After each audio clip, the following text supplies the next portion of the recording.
اللہ تعالیٰ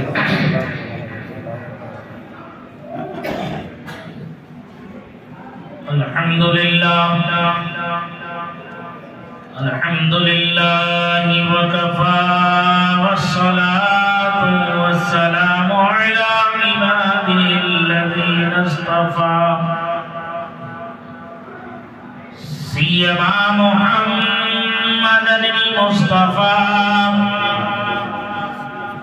وعلى آلہ واصحابہ نجوم الہدى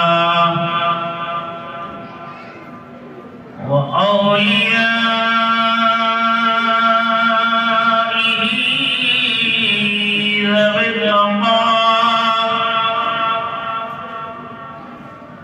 أما بعد فأعوذ بالله من الشيطان الرجيم بسم الله الرحمن الرحيم يوم ندعو كل أناس بإمامهم وقال النبي صلى الله تعالى عليه وسلم المرء مع من أحبه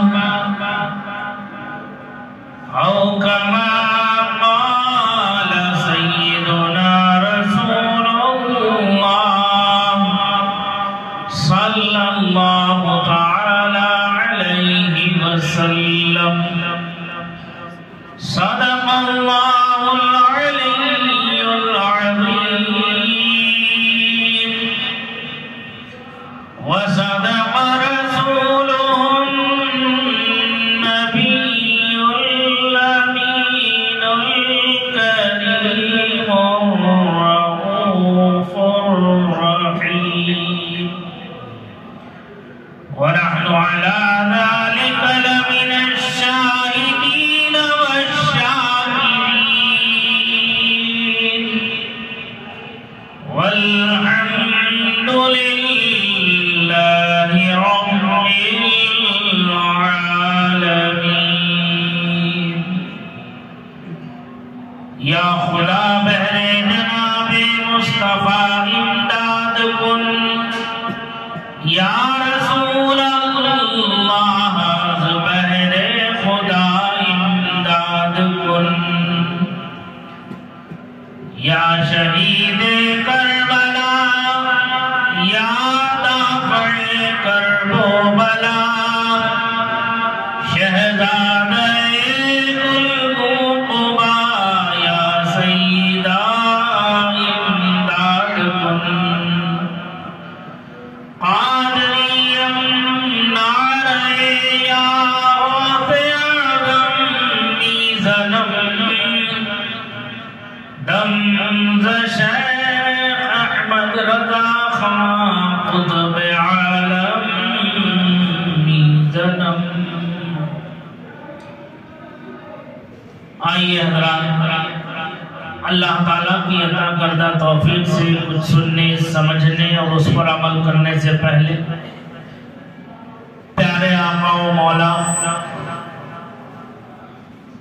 حضور احمد مجتبی حضرت محمد مصطفیٰ صلی اللہ تعالی علیہ وآلہ وصحبہ وسلم تسلیما کثیرا کثیرا کی بارگاہ بے پناہ میں بے کس پناہ میں انتہائی ادب و عقیدت و احترام و محبت کے ساتھ اس عقیدے کے ساتھ کہ ہم یہاں درود پڑھ رہے ہیں تو ہمارے آقا و مولا مدینے میں ہمارے درود کو خود سماعت کر رہے ہیں. کیوں؟ اس لیے حدیث شریف میں فرمایا گیا اللہ کے رسول صلی اللہ علیہ وسلم فرماتے ہیں کہ جب میرا امتی مجھ پر درود پڑھتا ہے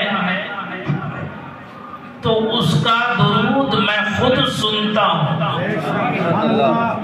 ایک روایت میں ہے کہ فرشتے اسے اللہ کے رسول کی بارگاہ تک پہنچا دیتے ہیں۔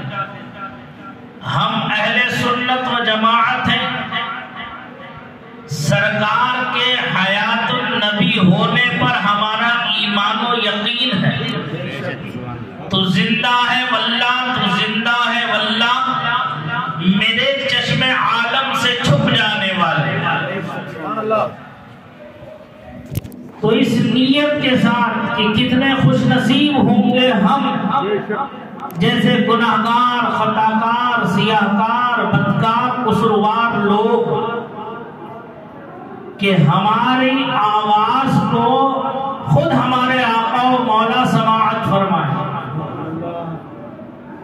ہماری یہ سعادت، ہماری یہ خوش نصیبی، یہ خوش بختی ہوگی، اور ہم اپنے مقدر پر جتنا ناز کریں گے اتنا کم ہوگا۔ تو لہذا محبت کے ساتھ بآواز بلند درود پاک کا نذرانہ پیش کریں، پڑھیں اللہم صلی علی سیدنا و مولانا محمد معدن الجود والکرم و آلہ و صحبہ و بارک وسلم صلاة و سلاما علیک یا رسول اللہ، صلاة و سلاما علیک یا حبیب اللہ، صلاة و سلاما علیک یا خیر خلق اللہ۔ حضرات کرام، آج جمعۃ المبارکہ ہے، سید الایام ہے، سارے دنوں کا سردار ہے آج کا دن۔ حدیث شریف میں اسے عید کا دن بھی کہا گیا۔ عید کا دن ہم سب کے لیے خوشیوں کا دن ہے، سعادت کا دن ہے، برکت اور رحمتوں کا دن ہے۔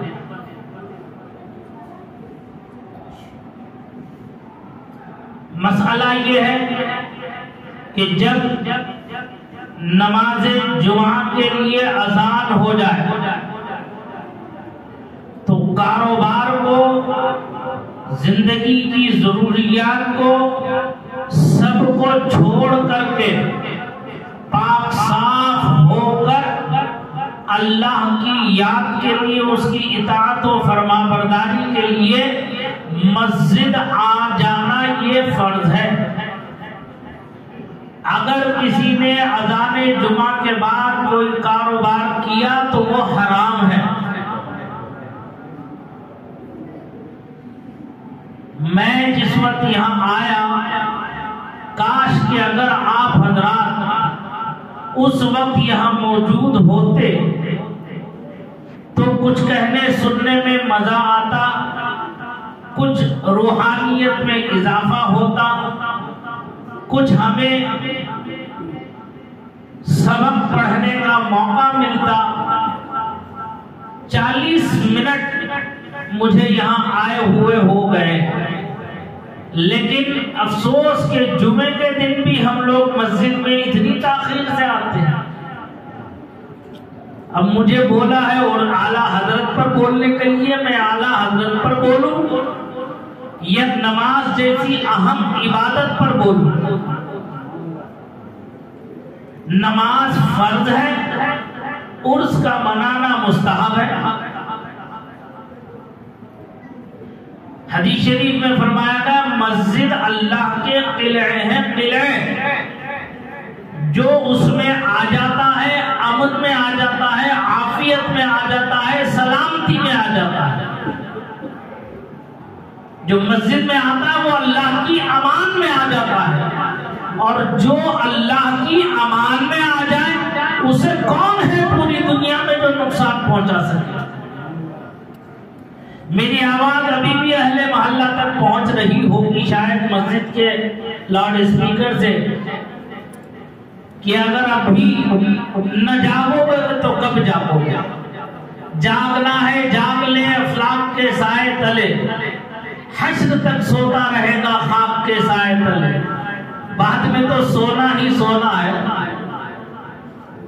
جاگنا تو اب ہے، سمجھنا تو اب ہے، سنبھلنا تو اب ہے، قدم قدم پھونک کے رکھنا تو اب ہے۔ زندگی جیسی ہے گزر جائے گی، غریبوں کی بھی گزر جاتی ہے، امیروں کی بھی گزر جاتی ہے، ڈبل بیڈ بستر پر گدوں پر سو کر بھی گزر جاتی ہے، کاغذ بچھا کر سو لیٹ کر بھی گزر جاتی ہے، کمروں میں بھی گزر جاتی ہے، سڑک پر بھی گزر جاتی ہے۔ کب تک؟ جب تک وعدہ ربی نہیں آتے۔ سانس کا ڈورا ٹوٹتے ہی سارے تعلقات منقطع۔ اعلیٰ حضرت عظیم البرکت فرماتے ہیں اندھیرا گھر اکیلی جان، اندھیرا گھر اکیلی جان، دم گھٹتا دل اگتا تھا، خدا کو یاد کر پیارے وہ ساعت آنے والی ہے، خدا کو یاد کر پیارے وہ ساعت آنے والی ہے۔ ہائے غافل وہ کیا جگہ ہے جہاں، اعلیٰ حضرت کہتے ہیں ہائے غافل وہ کیا جگہ ہے جہاں 5 جاتے ہیں 4 پھرتے ہیں، 5 جاتے ہیں 4 پھرتے ہیں، 4 کندھا دینے والے ہیں، 5ویں میت ہوتی ہے۔ اس اندھیرے گھر میں اتارنے کے بعد یہ چاروں کے چاروں پلٹ جاتے ہیں، پھر وہاں تو اللہ ہی نگہبان ہے، اللہ ہی محافظ ہے۔ تو اس 2 دن کی زندگی کے لیے ہم کب تک اپنے رب سے دور رہیں؟ زندگی کس نے دی ہے بتاؤ پیار سے؟ میرا مزاج چیخنا چلانا نہیں، میں مدرس ہوں، پڑھنے پڑھانے کا مزاج رکھتا ہوں۔ میں تبھی سمجھتا ہوں جب سامنے سے جواب آتا ہے کہ ہاں ہم نے سمجھ لیا، تو میرا یہاں آنا بھی کامیاب اور آپ کا یہاں بیٹھنا بھی کامیاب۔ اول تو میرے پیارے دوستو ہمارے پاس وقت ہی نہیں ہے، ہم اپنی اولاد کو وقت نہیں دے پاتے تو اور کسی کام کے لیے کیا وقت دیں گے؟ اولاد جیسی عظیم نعمت ہم اس کی اچھی تربیت نہیں کر سکے، اسے اچھے علم و عمل سے آراستہ و پیراستہ نہ کر سکے تو پھر ہم دوسرا کیا کام کر سکتے ہیں؟ آج شکوے شکایتیں ہیں، میرا بیٹا سنتا نہیں، میرا پوتا سنتا نہیں، ہمارے بچے مانتے نہیں، ہمارے سامنے ہم چھوٹے بچے اٹھ کے ایسے جواب دیتے ہیں محلے کے بچے بگڑ گئے، محلہ برا ہو گیا، خراب ہو گیا۔ یہ دوسرے پر الزام لگانا بہت آسان کام ہے اور خود اپنے کیڑے بیننا یہ مشکل کام ہے۔ کیوں؟ بات سچی ہے لیکن یہ بتاؤ تو اصلاح کیسے ہوگی؟ لوگ کہتے ہیں فلاں سدھر جائے، میرا پڑوسی سدھر جائے تو محلہ سدھر جائے گا، ارے وہ بڑا نالائق تو وہ سدھر جائے گا تو میرا محلہ پاک ہو جائے گا، تو وہ مر گیا تو محلہ پاک ہو جائے گا، بلا ٹل جائے گا۔ یہ کیوں نہیں سوچتے کہ اگر ہم سدھر گئے، کیوں؟ ہر گھر کا، خاندان کا، قبیلے کا، محلے کا، پریوار کا بڑا شخص اپنے ماتحتوں کا ذمہ دار ہے، اس سے جواب لیا جائے گا قیامت کے دن کہ تم نے کیا تعلیم دی، کیا پرورش دی۔ اس چھوٹے سے اگر ایک نقطے پر اگر توجہ ہو جائے کہ حضور صلی اللہ علیہ وسلم کو جو دعوت و تبلیغ کا حکم فرمایا، پروردگار نے کیا کہا کہ فاران کی چوٹی پہ کھڑے ہو کے پوری قوم کو آواز دو؟ کیا کہا پہلے؟ سب سے پہلے جو حکم فرمایا وہ یہ تھا وَأَنذِرْ عَشِيرَتَكَ الْأَقْرَبِينَ، اے میرے حبیب سب سے پہلے آپ اپنے قرابت داروں کو ڈرائیے، اہل خانہ کو سنبھالیے، اہل خانہ کو سمجھائیے کہ اللہ وحدہ لا شریک ایک ہے۔ میری وحدانیت کا ڈنکا پہلے اپنے گھر میں شروع کیجئے، پھر اس کے بعد میں عوام الناس کو میری طرف دعوت دیجیے۔ اگر ہم میں کا ہر شخص، ہر انسان صرف اپنے اپنے گھر کی ذمہ داری قبول کر لے کہ میرا گھر سنبھل جائے، میں اپنے گھر کا ذمہ دار ہوں، میرے بچے میرے ہیں، میری بیوی میری ہے، میرے ماں باپ میرے ہیں، میرے بھائی بہن میرے ہیں، جو بڑے ہیں ان کو بھی، جو چھوٹے ہیں ان کو بھی۔ سرکار نے فرمایا من لم یرحم صغیرنا ولم یوقر کبیرنا فلیس منا، جو ہمارے چھوٹوں پر شفقت نہ کرے، ہمارے چھوٹوں سے پیار نہ کرے، محبت نہ کرے، اور ہمارے بڑوں کا ادب و احترام نہ کرے، فلیس منا، وہ ہم میں سے نہیں ہے۔ ظاہر سی بات ہے کہ جب ہم اپنے بڑوں کا احترام کریں گے، جب ہم اپنے بڑوں کا ادب کریں گے تو ہماری اولاد ہمیں دیکھ کر پھر وہ ہمارا احترام کرے گی، ہمارے بڑوں کا احترام کرے گی۔ جب تک ہم اپنے آپ کو نہیں بدلیں گے کسی چیز کو نہیں بدل سکتے۔ سمجھ میں آنی بات؟ بچوں سے پیار، بڑوں کا احترام، یہ اسلامی تعلیمات ہیں۔ آج ہم مسلمان کہلاتے تو ہیں، نام تو ہمارا مسلمانوں جیسا ہے، لیکن کام ہمارا مسلمانوں جیسا نہیں ہے۔ کیوں؟ اس لیے کہ ہم اس طرف متوجہ ہی نہیں، صرف ہم اتنا سوچ لیتے ہیں۔ رب نے فرمایا لَإِن شَكَرْتُمْ لَأَزِيدَنَّكُمْ وَلَئِن كَفَرْتُمْ إِنَّ عَذَابِي لَشَدِيدٌ، اگر تم میرے شکر گزار رہو گے تو میں اپنی نعمتوں میں اضافے کر دوں گا۔ کتنا پیارا فرمان ہے اللہ کا۔ اللہ سے پیار ہے، سچا پیار ہے، واقعی جھوٹ نہیں بولنا۔ اللہ کے گھر میں بیٹھے بتاؤ واقعی پیار ہے اللہ سے؟ اگر واقعی اللہ سے پیار ہے تو یہ گھر اللہ کا ہے، اسے آباد رکھو۔ پنج وقتہ نماز سے صرف جمعے میں نہیں ہے، اب جمعے کا ہی حال دیکھ کے پتہ چل رہا ہے۔ ہم میں کا ہر شخص ذمہ دار ہے۔ جب ہم مسجد آ رہے ہیں، مومن وہ ہے جو اپنے لیے پسند کرتا ہے وہ اپنے بھائی کے لیے پسند کرے گا، مومن کی شان ہے نا۔ ہم جنت میں جانا پسند کرتے نا، اور ہمارا بیٹا جہنم میں چلا جائے ہمیں پسند ہے؟ ہمارا بھائی، ہمارا کنبے خاندان قبیلے کا کوئی فرد، محلے آس پڑوس کا کوئی ایسا فرد جہنم میں جائے یہ پسند ہے؟ نہیں ہے نا۔ تو اس کے لیے ہم کیا کریں؟ اس کے لیے ہم یہ کریں کہ جیسے ہم نماز کے لیے آئیں، اپنے بیٹے کو، اپنے بھتیجے کو، اپنے بھائی کو، اپنے بھانجے کو، اپنے پڑوسی کو صرف اطلاع دے دیں، بھائی اذان ہو گئی ہے، مسجد چلنا، آؤ گے؟ چلو گے؟ آؤ، نماز پڑھ کے ابھی آتے ہیں، پھر کام شروع کرتے ہیں۔ چوراہے پہ بیٹھے ہو، ہوٹل میں بیٹھے ہو، اذان ہوتے ہی سیدھے مسجد کی طرف دوڑ پڑو، آ جاؤ مسجد کی طرف۔ ہر قدم پر تمہاری نیکی لکھی جائے گی۔ صرف تم پیغام پہنچا دو، وہ آئے نہ آئے، لیکن تمہارے نامہ اعمال میں پورا ثواب لکھا جائے گا۔ اتنا تو ہم کر سکتے ہیں نا اپنا کام، بتاؤ ایمانداری سے کر سکتے نہیں؟ کرو گے انشاءاللہ۔ اللہ تعالیٰ مجھے بھی آپ کو بھی اس کی توفیق عطا فرمائے۔ یاد رکھو، اللہ کو ناراض کر دو گے، اللہ کی رحمت سے تم جتنے دور ہو جاؤ گے جہنم کے اتنے قریب ہوتے چلے جاؤ گے۔ اللہ کی رحمت کے تم جتنے قریب آؤ گے جہنم تمہارے اتنے ہی زیادہ قریب آ جائے گا۔ اپنے لیے بھی بھلا چاہو، اپنے دوستوں کے لیے، اپنے بچوں کے لیے بھی بھلا چاہو، اپنے محلے والوں کے لیے بھی بھلا چاہو، اور مسجد کو 5 وقتہ نماز سے آباد رکھو۔ یاد رکھو، جس نے مسجد آباد کی کل قیامت میں اللہ تعالیٰ اسے جنت میں عظیم الشان محل عطا فرمائے۔ بات آئی، ایک 15 منٹ میرے خیال سے رہ گئے، آؤ اعلیٰ حضرت عظیم البرکت پر بھی کچھ عرض کر دوں۔ خطبہ مسنونہ کے بعد جو میں نے آیت کریمہ کی تلاوت کی، اللہ تعالیٰ ارشاد فرماتا ہے یوم ندعو کل اناس بامامہم.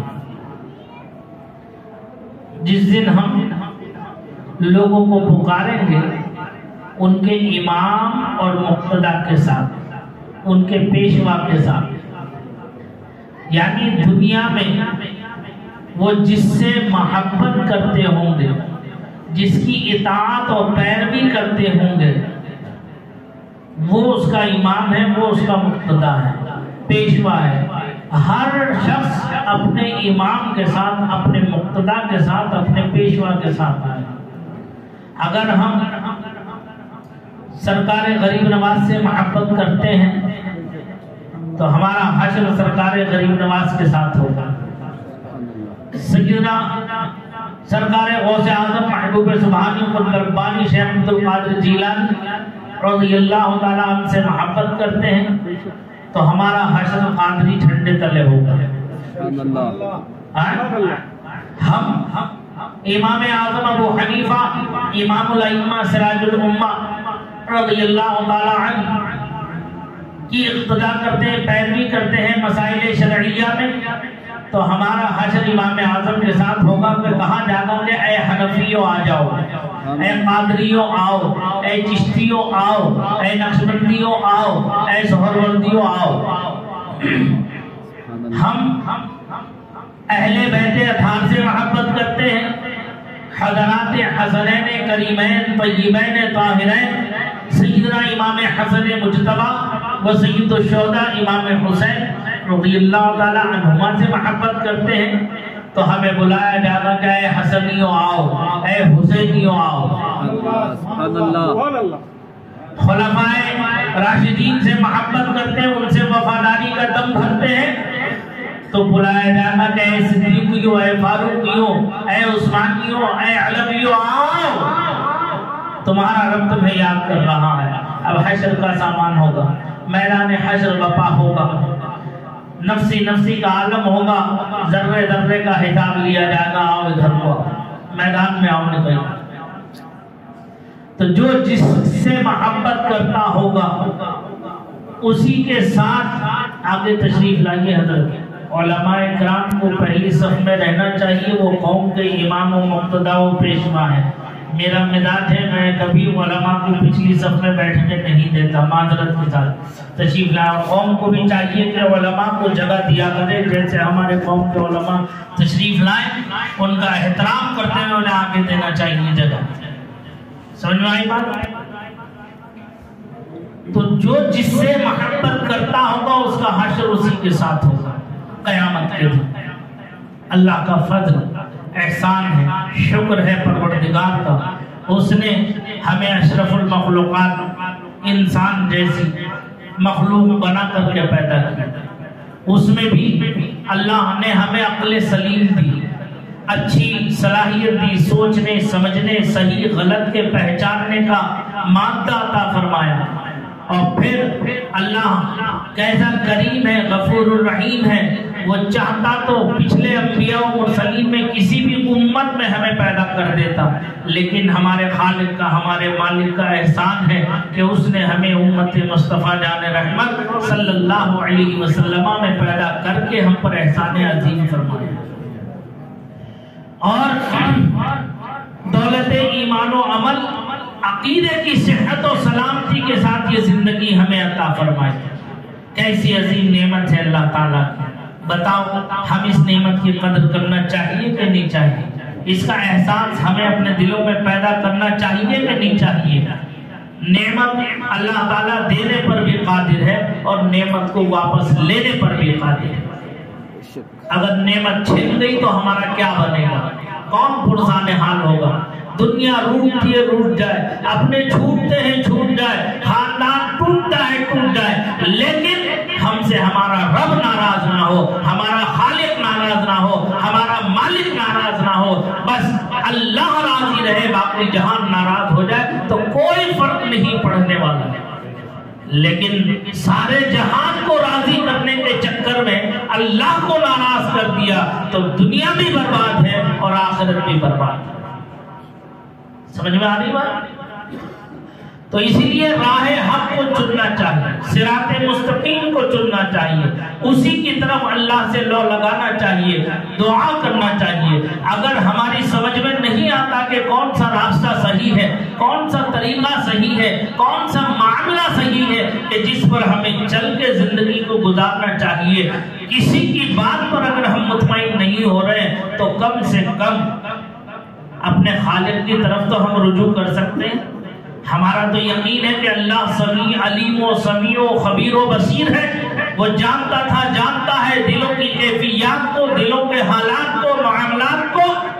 ہدایت تو اللہ ہی عطا فرماتا ہے اپنے کرم سے، جسے اللہ کے یہاں سے ہدایت ہے اسے کوئی گمراہ نہیں کر سکتا، اور جسے اللہ کے یہاں سے ہدایت نہ ہو اسے کوئی راہ راست پر لا نہیں سکتا۔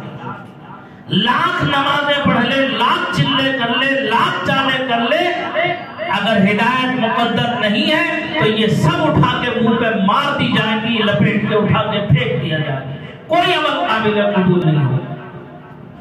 تو کم سے کم ہمیں چاہیے کہ اللہ کی بارگاہ میں ہم رجوع کریں، سجدہ ریز ہوں، اللہ کی بارگاہ میں دعا کریں کہ اللہ ہدایت تو تیرے دربار سے ہے، تیرے کرم سے ہے، تیرے فضل سے ہے، مجھے نہیں معلوم، میں گناہگار ہوں، خطاکار ہوں، سیاہکار ہوں، قصوروار ہوں، بدکار ہوں، لیکن تیرا بندہ ہوں، تیرے حبیب کا امتی ہوں، مجھے راہ مستقیم عطا کر دے، صراط مستقیم پر چلا دے، اے اللہ راستہ صحیح جو ہے اس پر میری رہنمائی فرما، میری ہدایت فرما۔ تو اللہ تعالیٰ کی طرف سے تم پر کرم ہوگا، فضل ہوگا، انعام ہوگا۔ کیوں؟ سرکار نے فرمایا ہے کہ پہلا مفتی تیرا دل ہے، پہلا مفتی تیرا دل ہے۔ جب تیری نیکی تجھے خوش کر دے اور تیرا گناہ تجھے رنجیدہ کر دے تو تو اپنے کو صاحب ایمان سمجھ، سرکار کا فرمان ہے۔ اور کسی معاملے میں اگر الجھ جاؤ تو اللہ کی بارگاہ میں رجوع کرو، پھر دل کی طرف کو متوجہ ہو جاؤ، غور کرو، سوچو، سمجھو، تو تمہارا دل تمہیں اس راستے کی طرف نشاندہی کر دے۔ یہ اللہ کے فضل اور کرم سے تمہیں روحانی طور پر ہدایت میسر آ جائے گی۔ سمجھ میں آئے گا؟ ہم جس ممدوح کی بارگاہ میں بیٹھے، جس ممدوح کا ذکر کرنا چاہ رہے ہیں، اعلیٰ حضرت عظیم البرکت امام اہل سنت نور اللہ مرقدہ، بڑی عظیم المرتبت شخصیت، دنیا سنیت پر اعلیٰ حضرت کا ایسا عظیم انعام احسان ہے کہ ہماری نسلیں اس احسان کو چکا نہیں سکتی، صبح قیامت تک نہیں چکا سکتی۔ کیوں؟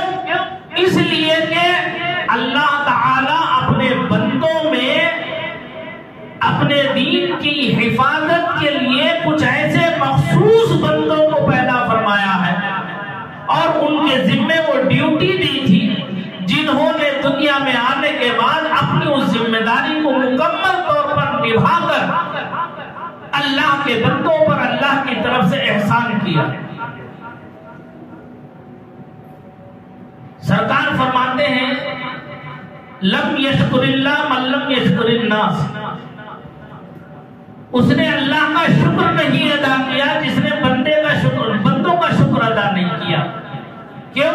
بندے کا بندے پر جو احسان ہے وہ بہت معمولی احسان ہے۔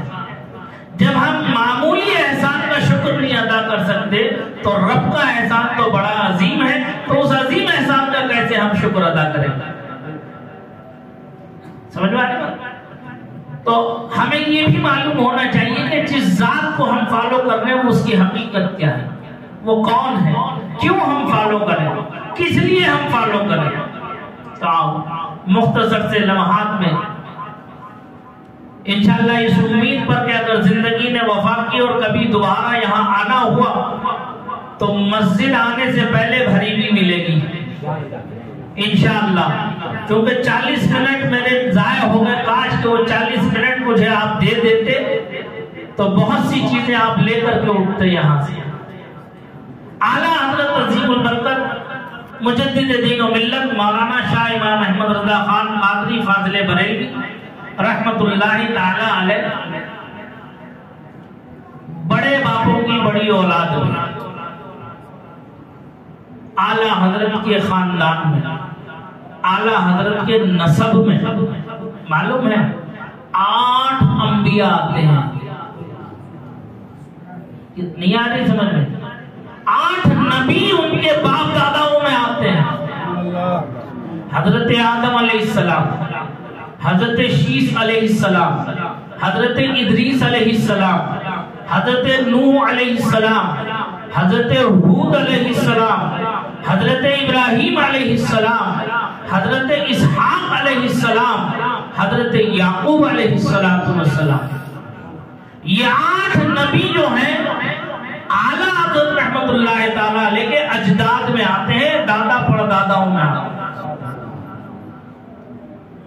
تو کیا ان کے نسب کی برکت نہیں ملے گی؟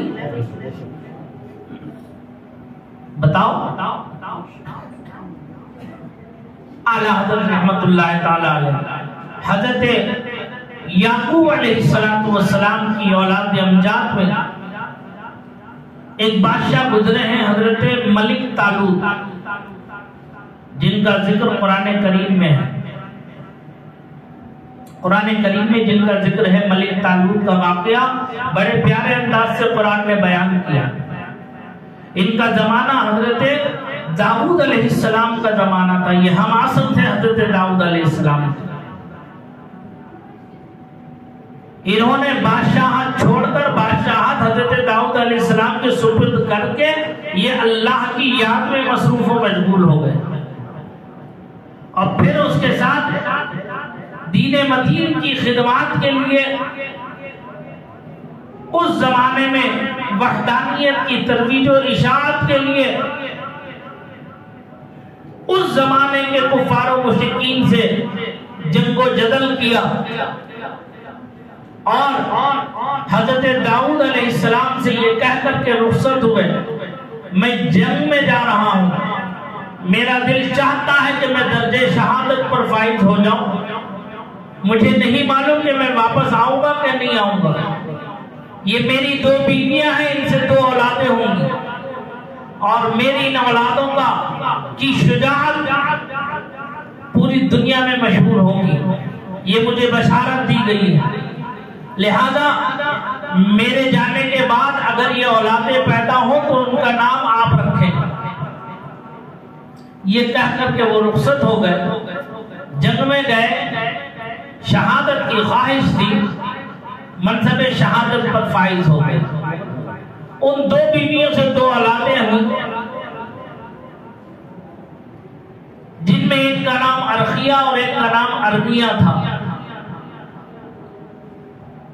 ارمیہ یہ نام حضرت داؤد علیہ السلام نے ہی رکھا تھا.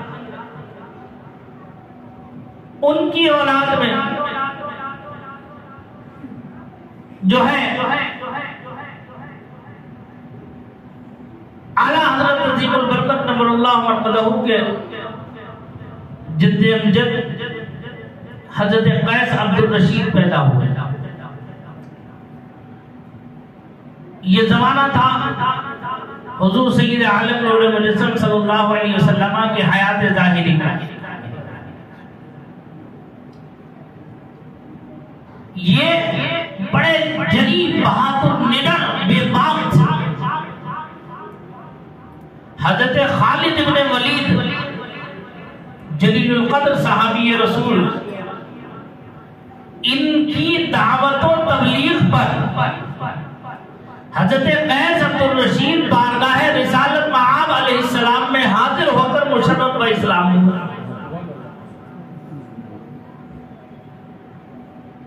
اور سرکار نے انہیں فرمایا کہ تمہارا شجرہ نسب ملک طالوت سے ملتا ہے. اللہ اکبر. اور جس کے نسب کی گواہی سرکار عطا فرماتے. تو پھر حضرت خالد بن ولید رضی اللہ تعالی عنہ کی دختر نیک اختر سے آپ کا عقد مسنون ہوا. ان کی اولاد میں جو ہے اعلیٰ حضرت رحمت اللہ تعالی اجداد آتے ہیں۔ بڑھیج خاندان، پٹھانوں کے خاندان و قبیلے میں کئی قبائل تھے، جس میں سب سے اونچا قبیلہ بڑھیج پٹھانوں کا تھا۔ اس بڑھیج پٹھان خاندان سے اعلیٰ حضرت رحمت اللہ تعالیٰ علیہ کے جد امجد محمد سعادت یار خان محمد شاہ بادشاہ کے زمانے میں ہندوستان تشریف لائے تھے، اور پھر یہاں انہیں منصب شش ہزاری 6000 فوج پر کمانڈر بنایا گیا تھا، اور لاہور کا شیش محل ان کو دیا گیا تھا۔ ان کی اولاد میں جناب بہادر جنگ محمد سعید اللہ خان بہادر، پھر ان کے صاحبزادوں میں جناب حضرت مولانا محمد کاظم علی خان رحمت اللہ تعالی علیہ پیدا ہوئے۔ ان کے بیٹے حضرت حافظ اور حضرت مولانا محمد اعظم خان، ان کے بیٹے حافظ کاظم علی خان پیدا ہوئے۔ مولانا محمد اعظم خان رحمت اللہ تعالی علیہ روحانیت کے بادشاہ تھے۔ حافظ کاظم علی خان جو بیٹے تھے، ایک مرتبہ والد ماجد سے ملاقات کے لیے جب پہنچے تو ٹھنڈ کا موسم تھا، یہاں تو کچھ بھی ٹھنڈ نہیں ہے، یوپی کی ٹھنڈ جو ہے ہوش اڑا کے رکھ دے گا، اور گرمی بھی ایسی ہے، سردی بھی ایسی ہے۔ 25 سال کا تجربہ میرا، پیدا تو میں بنگلور میں ہوا، لیکن 25 سال میں نے وہاں گزرے تو پتا چلا کہ گرمی کیسے ہوتی، سردی کیسے ہوتی۔ تو حضرت حافظ کاظم علی خان رحمت اللہ تعالی علیہ جب والد کے پاس آئے ملاقات کے لیے، تو بدن پہ ہلکا سا کرتا تھا، کوئی چادر وادر نہیں تھی، آگ جل رہی تھی۔ حضرت وہاں تشریف فرما تھے۔ بیٹے کو احساس ہوا کہ اس ٹھنڈ میں میرے والد ماجد نے کچھ اوڑھا نہیں ہے، تو بڑی قیمتی چادر آپ کے اوپر تھی، وہ قیمتی چادر اٹھا کر والد صاحب پر ڈھک دی۔ حضرت مولانا کاظم علی خان رحمت اللہ تعالی علیہ نے دیکھا، بیٹے کو دیکھ کے چادر اتار تو وہ آگ میں ڈال دی، جو سامنے آگ جل رہی تھی اس میں ڈال دی۔ ان کے دل میں خیال آیا، کاش کہ اس مال کو یوں ضائع نہ کرتے، کسی غریب کو دے دیتے، اگر سمجھ میں نہیں آ رہی تھی تو آگ میں ڈالنے کی کیا ضرورت تھی۔ ان کے دل میں خیال آیا، حضرت مولانا کاظم علی خان رحمت اللہ تعالیٰ علیہ نے آگ میں ہاتھ ڈالا، وہ چادر اٹھا کے بیٹے کو واپس کر دی، لے پکڑ، اپنی چادر اپنے پاس رکھ لے۔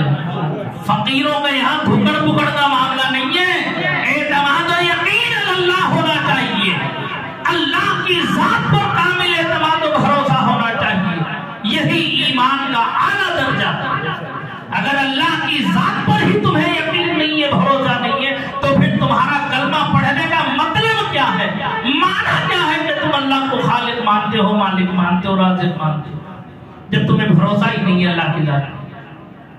تو آپ نے فرمایا فقیروں کے یہاں دھکڑ پکڑ کا معاملہ نہیں ہے، لو اپنی پکڑو اپنے پاس۔ تو ان کے بیٹے حضرت مولانا امام العلماء مفتی محمد رضا علی خان رحمت اللہ تعالی علیہ، اور ان کے بیٹے ہیں امام المتکلمین حضرت علامہ مفتی محمد نقی علی خان رحمت اللہ تعالی علیہ، جو اعلیٰ حضرت امام اہل سنت کے والد گرامی ہیں۔ سمجھ میں آ رہی بات؟ کتنا پیارا نسب ہے، کیسی عظمت و برکت والا نسب ہے۔ اور سرکار دو عالم صلی اللہ علیہ وسلم نے حضرت قیس عبد الرشید کو دعا دی تھی کہ اللہ تعالیٰ تمہاری اولاد میں برکت دے گا اور ان سے دین میں استحکام عطا فرمائے گا۔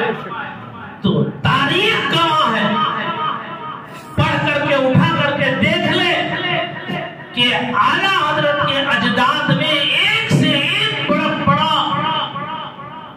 ذی شعور اہل علم گزرا، بڑے بڑے عالم فاضل گزرے اور پھر اعلیٰ حضرت کو تو پوری دنیا نے دیکھا. اعلیٰ حضرت کے علم کا لوہا جہاں اپنوں نے مانا وہیں غیروں نے بھی مانا. میرے پاس تحریریں موجود ہیں. اعلیٰ حضرت کا جو قرآن کریم کنز الایمان جو ترجمہ قرآن کریم ہے، جو ترجمہ کیا ہے اعلیٰ حضرت رحمت اللہ تعالی علیہ نے، اس کے تعلق سے جماعت اہل حدیث کے بہت بڑے عالم نے لکھا ہے. پوری دنیا میں میرے مطالعے میں جتنے قرآن کریم آئے ترجمہ کرنے والوں کے، سب نے کہیں نہ کہیں ٹھوکر کھائی ہے ترجمہ کرنے میں. لفظی ترجمہ کر کے ٹھوکریں کھائی ہیں، لیکن ایک ترجمہ ان تمام ترجموں میں ایسا میں نے پایا کہ جس ترجمے کے اندر شان الوہیت بھی باقی ہے اور عظمت رسالت بھی باقی ہے کما حق. اب وہ ترجمہ ہے مولانا احمد رضا خان قادری فاضل بریلوی. حتیٰ کہ ہمارے یہاں جماعت اہل حدیث میں بھی جو ترجمہ قرآن ہے وہ بھی اتنا معتبر نہیں، اس میں بھی کہیں نہ کہیں شان رسالت میں تنقیص ہوتا جو ہے وہ ہے اس کے اندر. عظمت مصطفیٰ کو کہیں دیکھنا ہے تو تمہیں کنز الایمان کو پڑھنا ہوگا، کنز الایمان کو سمجھنا ہوگا. یہ علم کا لوہا اعلیٰ حضرت کے معاصرین نے اپنے اپنے زمانے میں مانا ہے. ارے ہم بنگلور والے، کرناٹک والے اپنے مقدر پہ ناز کریں جتنا کم ہے. ہمیں ہماری تاریخ ہی نہیں معلوم. اگر ہم اپنی تاریخ معلوم کر لیں، بریلی سے ہمارا رشتہ معلوم کر لیں، تو جتنے بدعتیں ہوئے ہیں واپس پلٹ جائیں انشاءاللہ. بنگلور کی سرزمین سے اعلیٰ حضرت کا بڑا گہرا رابطہ اور تعلق رہا ہے اپنے زمانے میں. شہزاد غوث اعظم حضرت علامہ الحاج الشاہ مفتی سید محمد عبد القدوس قادری رزاقی سرقاضی و قطب بنگلور رحمت اللہ تعالی علیہ. آج کون جانتا ہے؟ کوئی جانتا ہے اس نام سے؟ کون جانتا ہے؟ کوئی جانتا ہے؟ بس کیا جانتے ہیں؟ قدوس صاحب کی عیدگاہ میلر روڈ پر، قدوس صاحب کا قبرستان. قدوس صاحب کون تھے؟ کوئی سیٹ تھے؟ بڑے بھائی تھے؟ کون تھے؟ یہ حضور غوث پاک کے شہزادے تھے. سمجھ میں آنی بات؟ اب پورے دکن کے کرناٹکا، کیرلا، آندھرا، مدراس، حیدرآباد، اس زمانے میں اپنے دور کے یہاں کے وہ اعلیٰ حضرت تھے. اپنے زمانے کے اعلیٰ حضرت تھے وہ.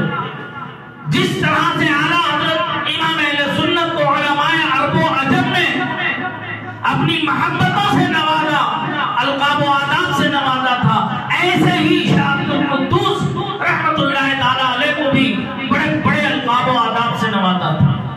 ان کے علم کا چرچا پوری جہان میں تھا اس زمانے میں. ایسے عظیم بزرگ تھے. ان کا تعلق اعلیٰ حضرت رحمت اللہ تعالی علیہ سے.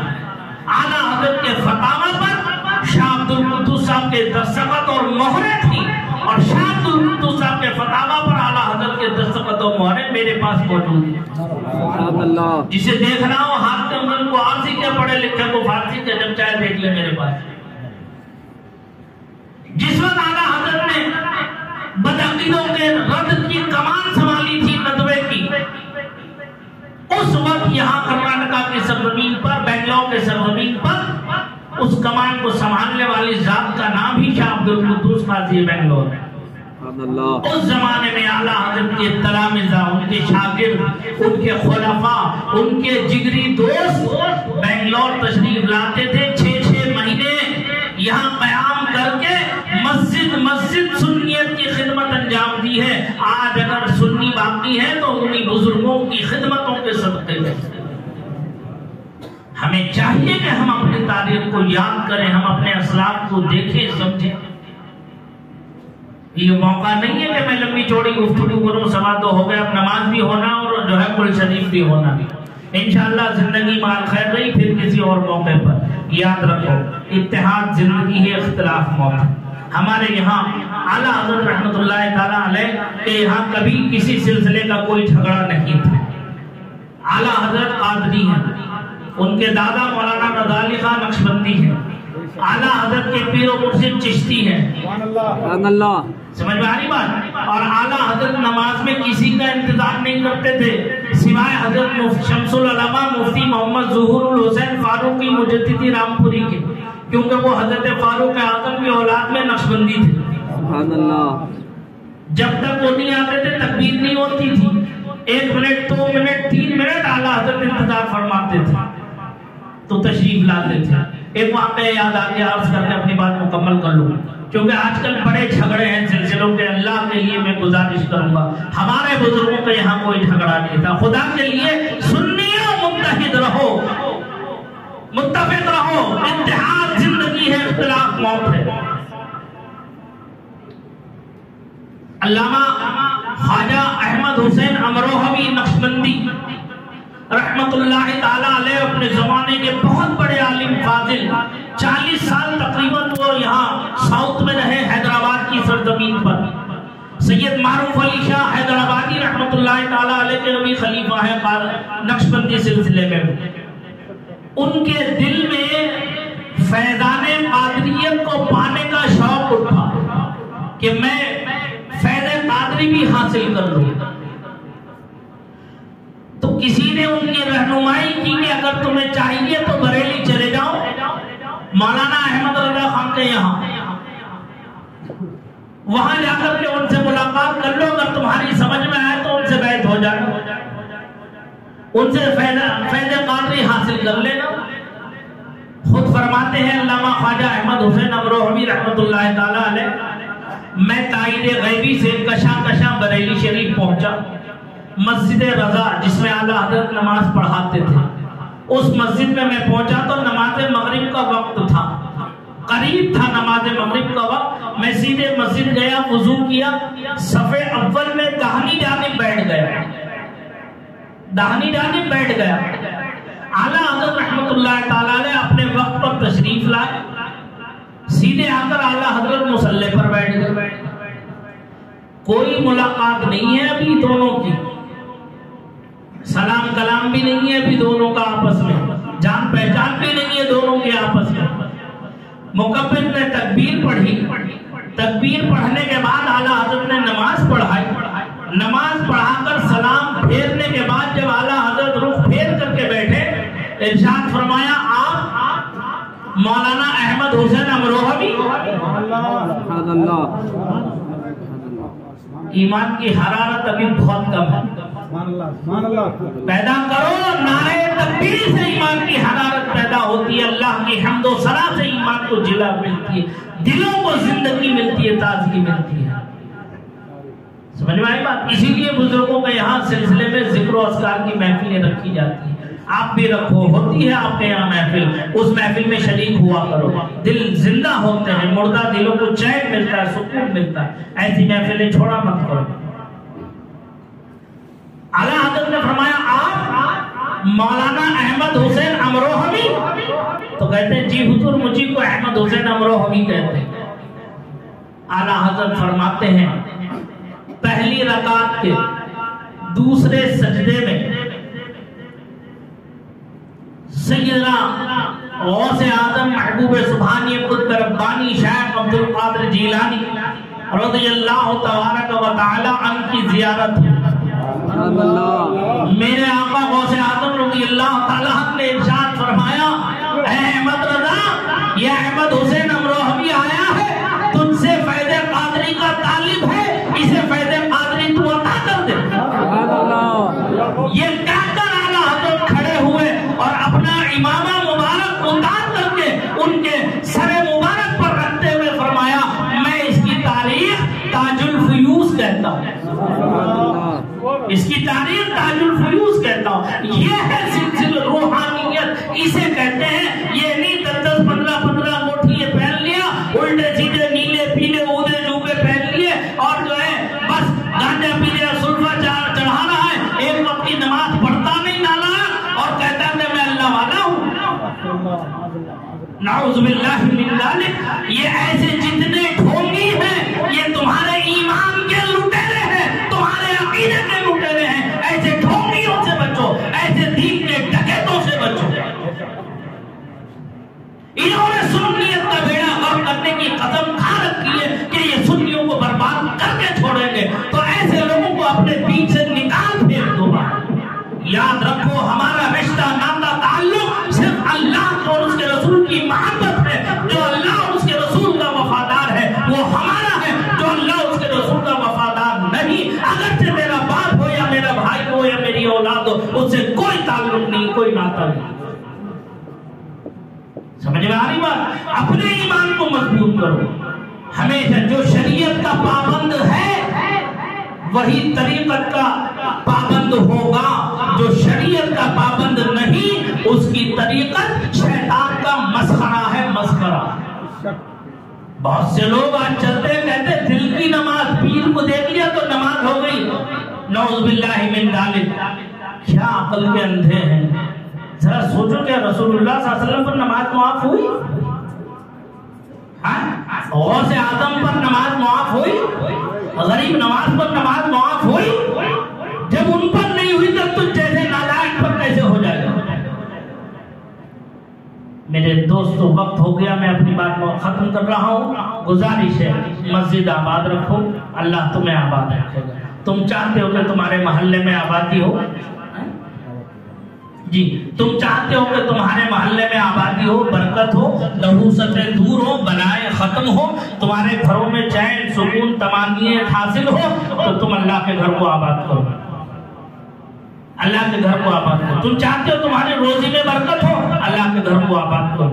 اس فقیر کی، اس گناہگار کی صرف اتنی سی بات یاد رکھو، تم جو جو چاہتے ہو تمہیں سب ملے گا، لیکن رب کے رضا، رب کے گھر آ جاؤ، سجدے میں آؤ۔ سرکار فرماتے ہیں اِنَّ أَهَمَّ أُمُورِكُمْ الصَّلَاةُ، تمام معاملات میں سب سے اہم معاملہ نماز کا ہے۔ سرکار کو بھی کوئی معاملہ پیش آتا، حدیث شریف میں ہے کہ جلدی تیز قدم کے ساتھ مسجد کی طرف کو آتے تھے اور آ کر دوگانہ نماز نفل پڑھتے اور اللہ کی بارگاہ میں سجدہ ریز ہوتے اور اپنی حاجتوں کو عرض کرتے۔ کاش تم بھی کرتے تھے۔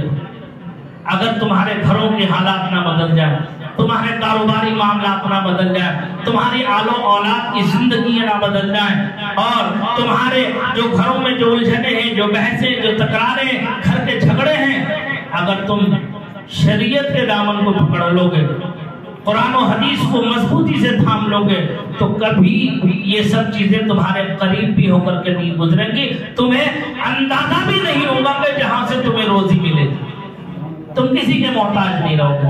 اللہ تعالیٰ مجھے بھی آپ سب کو بھی اس پر عمل کی توفیق رفیق عطا فرمائے۔ جو کچھ کہا سنا اس میں لفظ ایمان میں غلطی کو معاف فرمائے۔